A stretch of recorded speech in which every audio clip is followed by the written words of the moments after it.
Success shouldn't feel this exhausting. If you're winning on paper, but burning out behind the scenes, you aren't failing. You're stuck in a psychological bottleneck called a hurdle of stop. I've been there. On the outside, things look great, but I was secretly burning out, convinced I was just lucky, and waiting to be exposed as a fraud. I realized I didn't have a business problem. I had a mindset block. Whether it's imposter syndrome, perfectionism, or fear or failure, these aren't just feelings. They are growth bottlenecks. Identify your specific hurdle and get one immediate action step to regain your momentum today. Go to tuepodcast.net/quiz. That's tuepodcast.net/quiz to take the 3-minute assessment and get your report now. Welcome to Business Conversations with Pi and Piette 2.0, where the advice is real, but the voices are AI. I'm Scoob, and we're harnessing cutting-edge artificial intelligence to tackle real-world business challenges and deliver actionable strategies you can implement right now. Joining us is our newest AI voice, Piette, sharp, insightful, and ready to challenge conventional wisdom. The questions are real, the data is vast, and the insights game-changing. So buckle up, Scoob believers. It's time to get across the start line. Let's dive in. Imagine handing over like 45% of your paycheck just for the privilege of, setting up a desk inside your own office. Wow. Yeah, that sounds terrible. Right. I mean, you do all the work, you create all the value, and almost half of what you earn is just siphoned away before you even see it. Yeah, it's a staggering hidden tax on ambition, honestly. Completely outrageous. But it is exactly what millions of side hustlers and independent creators are doing right now. And without even realizing it. Yeah, most people just accept it because they think, it's the only way to get noticed. Exactly. Which brings us to a very special mission for our deep dive today. I am beyond thrilled because today's topic is entirely driven by you, the listener. Love that. Oh, it's the best. We received a direct message from someone who wrote in to tuepodcast.net/askpi. I absolutely love it when you reach out and steer the ship for us. It's always the best material when it comes straight from the audience. Totally. And the prompt we got is incredibly layered. It's a puzzle so many of you are trying to solve right now. So here's the exact question they submitted. Quote, how can you transition your side projects and teaching experience into a low-risk, paid offer to start generating income without leaving your current job? Okay, that's a great start. Right. And they go on. What immediate step can you take to monetize your alpha coaching calls or app beyond the current tip jar model and not jeopardize your current job? Unquote. Man, that really hits the nail on the head regarding that tension, doesn't it? Oh, absolutely. Like you want to build something of your own, you want to scale your income, but you just cannot afford to detonate your financial stability in the process. Right. The stakes are too high.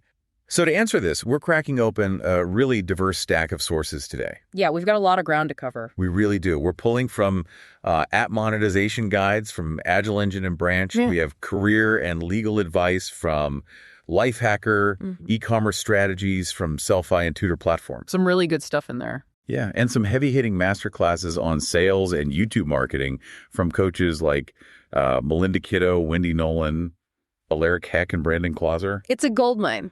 Okay, let's unpack this because the listener is asking about apps, teaching, coaching, and marketing.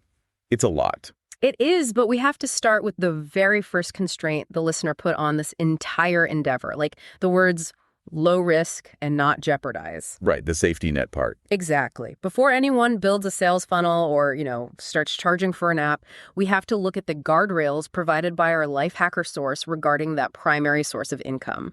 Because I guess we can't really build a financial empire on a side project if we get fired from our day job by Friday. Yeah, that is the foundation of everything. Lifehacker lays out some strict non-negotiables here. Okay, what's number one? Number one is checking your employment contract.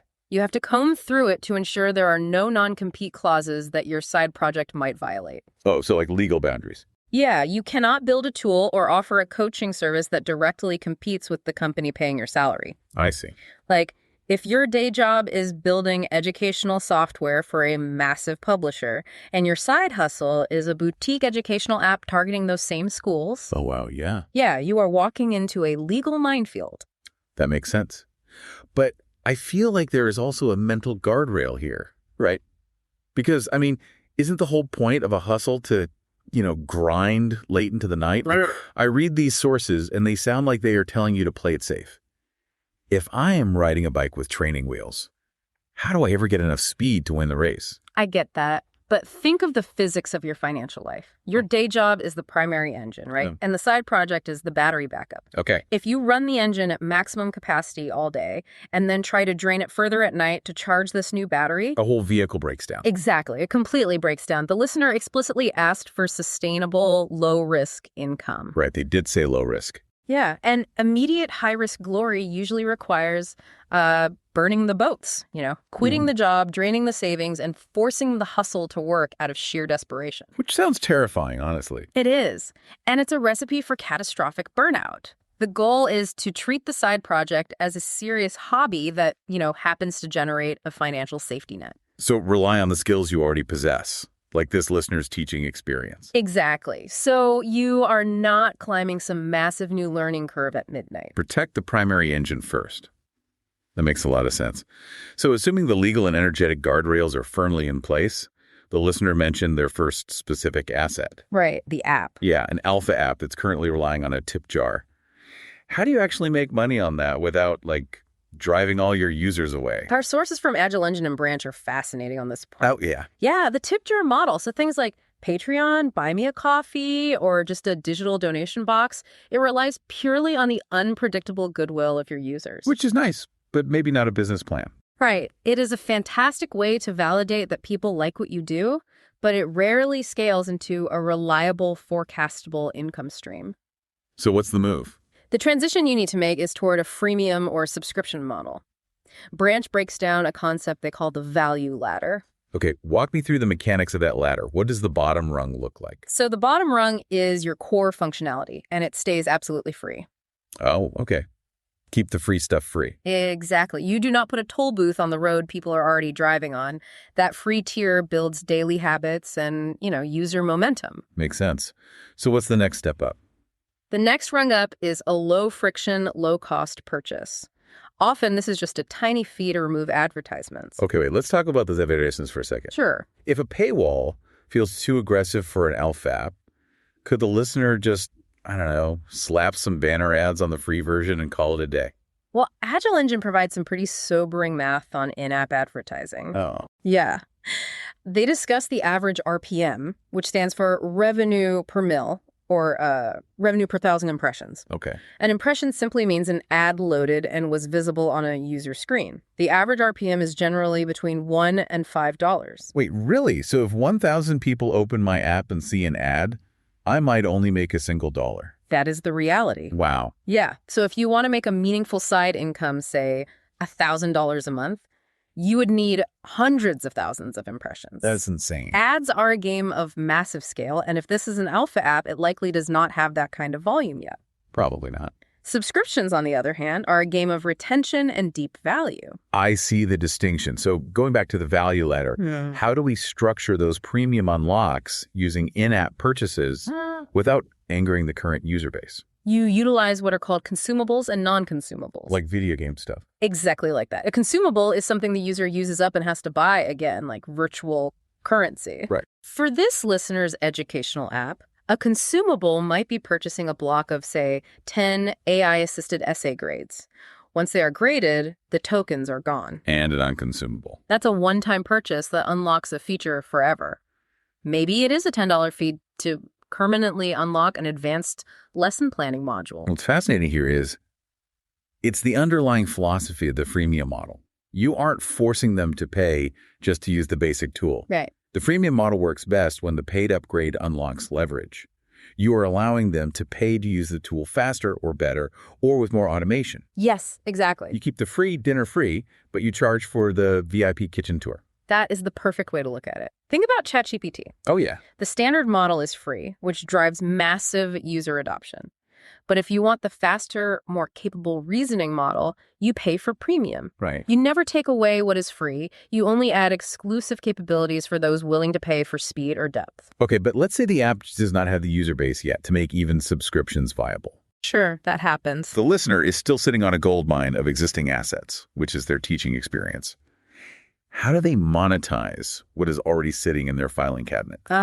This is where the e-commerce sources really shine.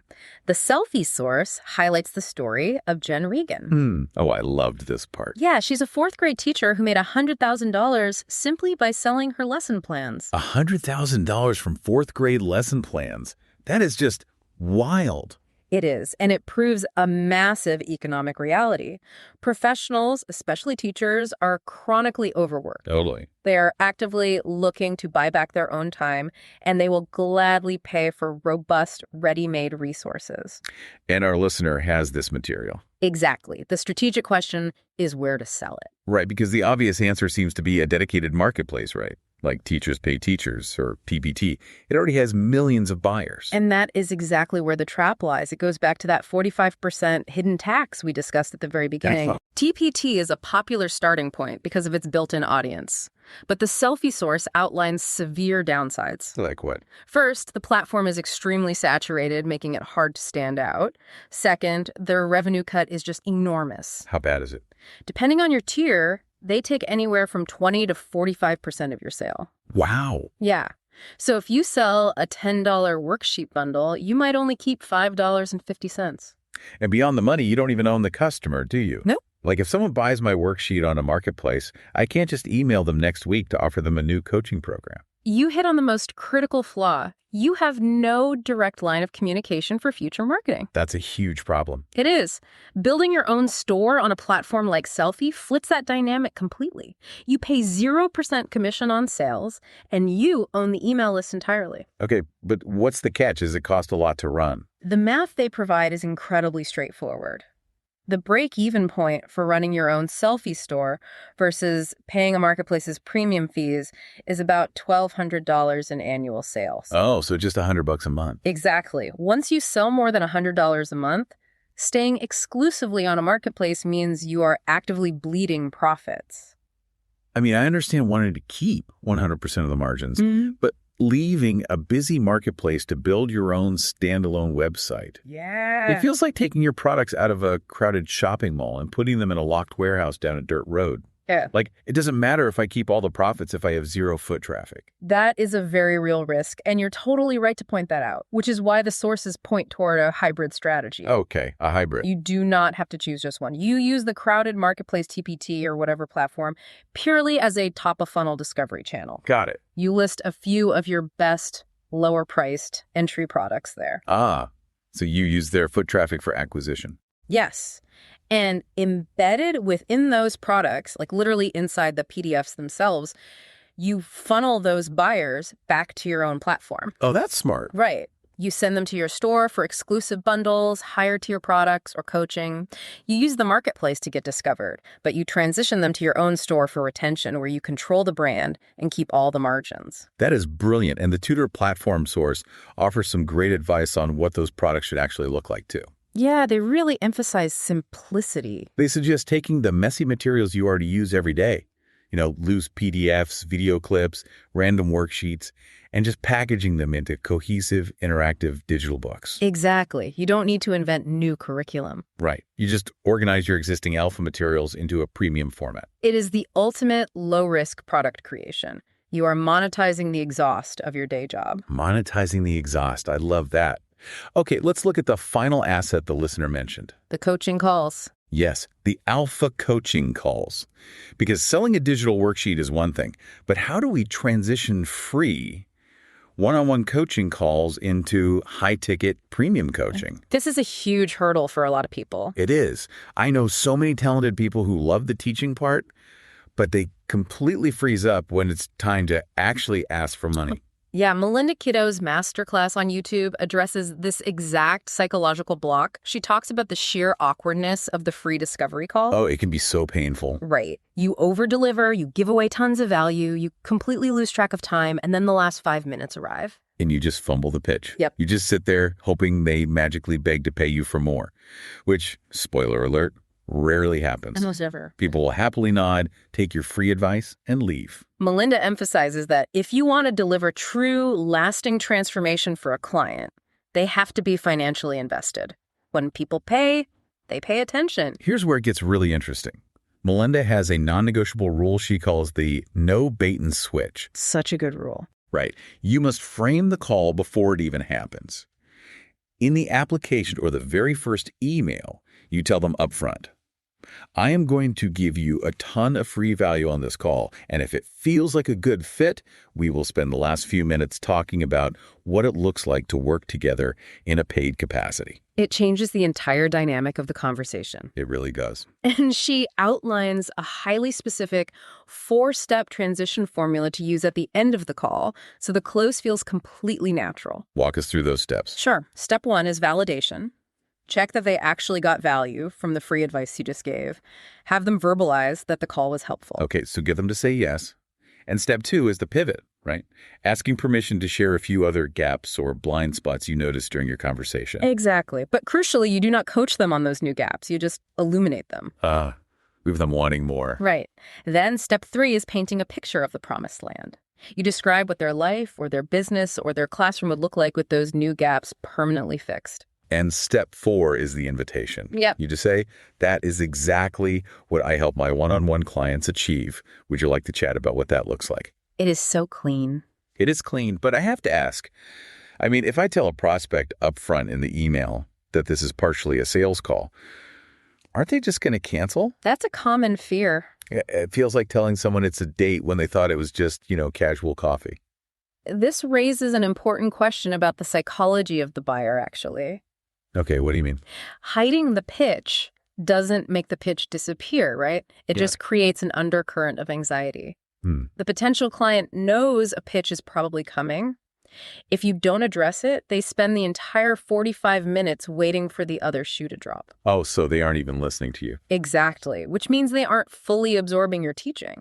By addressing the elephant in the room up front, you actually relax them. Because they know what the agenda is. Yeah, they know exactly when and how the transition will happen, allowing them to lower their guard and just enjoy the free value. Transparency removes the anxiety for both people. That's a huge mindset shift. It really is. Yeah. And we should also layer in the insights from Wendy Nolan and Brandon Clauser here regarding the format of that coaching. Right, because the market is shifting. They both stress that. Clauser argues that massive pre-recorded group courses are becoming kind of outdated. He is very vocal about this. Clients are craving highly personalized connection and tight-knit community access, what he calls his wolf pack model. So people don't want to just watch videos anymore. No, they want you. Transitioning your free calls into tailored one-on-one coaching isn't just about making money. You are offering the exact premium format that the market is actively demanding right now. So we have a pretty robust system here. The app is optimized with a value ladder. The lesson plans are packaged on a zero-commission store, fed by Marketplace Discovery. The coaching calls are framed transparently with a smooth 4-step close. Sounds pretty solid. It does. But how do we get new people to enter this ecosystem in the first place? Like, how do we market this if we don't have a massive following? That brings us to Aleric and his strategies for YouTube advertising. Right, video ads. Yeah, video is arguably the fastest way to build the know, like, and trust factor, which is essential if you are going to ask someone to book a high-ticket coaching call. Aleric outlines a script framework called the value add formula, doesn't he? He does. It is basically an elevator pitch that teaches a lesson. You start with a hook like, you have about 6 seconds to grab them before they click the skip button. Yep, the most important 6 seconds. Right. Then you educate. You deliver a genuine golden nugget of information, just like you would on a free coaching call. Finally, you deliver a clear call to action. It respects the viewer. Even if they skip the ad after the education portion, they walk away having learned something. Which builds brand authority instantly. Exactly. But the real leverage Aleric discusses is not the script. It is the targeting mechanism. He calls it alpha AI targeting. Okay, I need to stop you right there because this is where I get really skeptical. Yeah. Yeah, buying YouTube ads costs money. If you don't know what you're doing, you can burn through a budget in a weekend. That's true. And the listener's entire prompt was about low-risk strategies. Yeah. How is utilizing like Wall Street level AI and buying video ads a low-risk move for a beginner side hustler? Well, if we connect this to the bigger picture, the AI is precisely what reduces the risk. How so? In the old days of advertising, you had to guess your demographic. You spent thousands of dollars blasting an ad to everyone in a particular age group or zip code, just hoping a tiny fraction might care. Which was incredibly high risk. Right. But Google and YouTube now allow you to use custom intent audiences based on a user's digital footprint. Walk me through the mechanics of that. How does a footprint work? Every time someone searches for something on Google, the AI logs their intent. If a user searches for how to monetize a 4th grade lesson plan, the AI flags them. You can tell Google to only show your video ad to people who typed in those exact search terms in the last few days. Oh, wow. So you aren't guessing at all. You also mentioned URL affinity audiences. How does that work? It is incredibly powerful. You can input the website addresses of your direct competitors or, popular industry blogs. And then what? Google's AI identifies the characteristics of the people visiting those URLs and then finds those exact people when they are watching YouTube later that evening, serving them your ad. Wait, really? So if someone visits a massive educational software company's website, Google knows, and then shows them my boutique teaching app ad while they were watching a vlog. That is the mechanism, yes. That feels almost like cheating. It's just smart targeting. You aren't paying to blast a billboard to 1 million random drivers. You are paying micro budgets to whisper directly into the ear of the exact person who is actively looking for your specific solution. That's incredible. The algorithm does the heavy lifting, allowing a single person with a side hustle to compete on intent rather than just spending power. So what does this all mean? Let's bring this entire blueprint together for the listener who submitted the mission. What are the immediate steps? Let's recap. Number 1, protect the engine. Check your contract, ensure no non-competes, and treat the hustle as a battery backup to avoid burnout. Absolutely essential. Number 2, escape the tip jar by building a value ladder. Keep the core app free, but charge a subscription for leverage and speed. Skip the ads until you have massive scale. Right. Number 3, use crowded marketplaces for discovery, but funnel those buyers to your own zero commission store to maximize retention and profit. The hybrid model. And number 4, frame your coaching calls transparently, deliver real value, and use the 4-step transition to close the sale naturally. It is an incredibly strategic, low-risk roadmap. It really is. But I want to leave you with one final thought to mull over. Something that sits just beneath the surface of all these strategies. Oh, I like this. What is it? We have spent this entire deep dive talking about how to safely generate income. But what if transitioning from a free offering to a premium paid offer isn't just about your bank account? What else would it be about? What if charging for your expertise is the only way to make your clients take the work seriously? Well, We established earlier that people value what they pay for. By creating a premium paid side hustle, you might actually be delivering significantly better, more transformative results for the people you're trying to help than your free versions ever could. I absolutely love that perspective. Taking off the training wheels doesn't just help you ride faster. It ensures the people riding with you actually reach their destination too. Exactly. What a fantastic deep dive. Again, I want to make a massive deal about the listener who submitted this mission. You completely drove today's conversation, and we want to hear from the rest of you. Yes, please send us more of these. Write in with your own complex questions, submit your side hustle ideas, and share your own experiences. Go to tuepodcast.net/askpi. We read all of them. We do. Drop a comment, send us your thoughts, and set us on our next mission. We are waiting to see what you want us to unpack next. And that's a wrap, SCU believers. You just experienced the power of AI-driven business insights with Pi and Piette 2.0. Real advice, artificial voices, unlimited potential. If today's episode sparked an idea, challenged your thinking, or gave you that breakthrough moment, don't keep it to yourself. Share it with a fellow entrepreneur who needs to hear this. Got a burning business question? Want Pi and Piette to tackle your specific challenge? Head over to tuepodcast.net/askpi and submit your question right now. We'll dive deep into your issue and deliver the actionable strategies you need to get across the start line. Remember, Scuba Believers, the hurdles aren't in the way. The hurdles are the way. Until next time, keep moving forward, keep taking action, and we'll see you in the next episode. Hello, Scuba Believers. Let me ask you a real quick question. How many cups of coffee have you had today? 3, 5, 7? And let me guess, you've got a Red Bull in the other hand just in case, right? Yeah, I see you. Now, here's the truth bomb nobody wants to hear. You're not building a business. You're building a caffeine dependency. Listen, I get it. When you're grinding 12, 14, 16-hour days, you're building something from nothing. When you've got payroll to meet, investors to impress, and visions that won't wait. You need fuel. But what if I told you that the fuel that you're using is actually slowing you down? What if the very thing that you think is keeping you sharp is actually making you dull? Enter Rise Coffee. This isn't your grandma's mushroom tea. This isn't some hippie wellness trend. This is science meets performance. And here's what makes Rise different. Less than half the caffeine of a regular cup of coffee. But here's the kicker.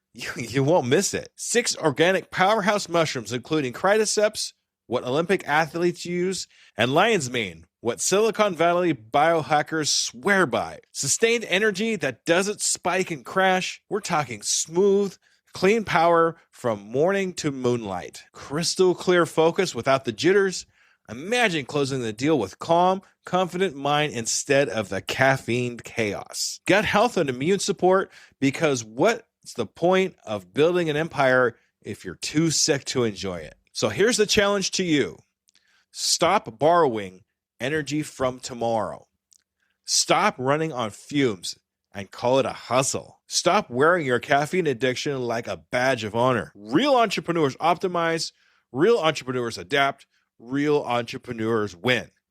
You can't win if you're crashing at 2 p.m. while your competition is just getting started. Break the cycle. Head to risesuperfoods.com right now and use code PODNA15 for 50% off your first order. That's PODNA15 for 15% off. Try it for 30 days. If you don't feel the difference, if you don't feel sharper, calmer, more focused, more alive, then go back to your 6-a-day cup habit. But I'm telling you, we won't, because once you feel what real energy feels like, you'll never go back. Ditch the addiction, fuel your empire, and rise up. Rise Coffee, energy that builds, not burns.